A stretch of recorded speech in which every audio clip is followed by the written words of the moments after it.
Welcome to the instructions video for the Steam Generator Sizing Nuclear Interactive Calculator.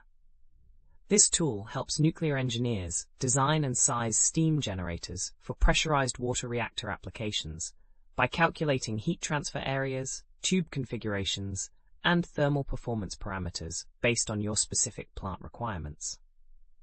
To use this calculator, start by entering your thermal power output in megawatts. Next, input the primary coolant temperatures, both the hot leg inlet temperature and cold leg outlet temperature in degrees Celsius. Then specify your secondary side conditions, including steam outlet temperature and feed water inlet temperature.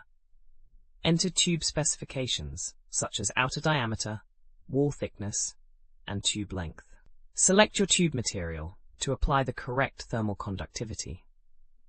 The calculator will determine the required number of tubes, total heat transfer surface area, overall heat transfer coefficient, and verify the log mean temperature difference for your design conditions.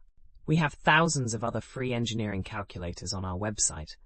Head over and check them out.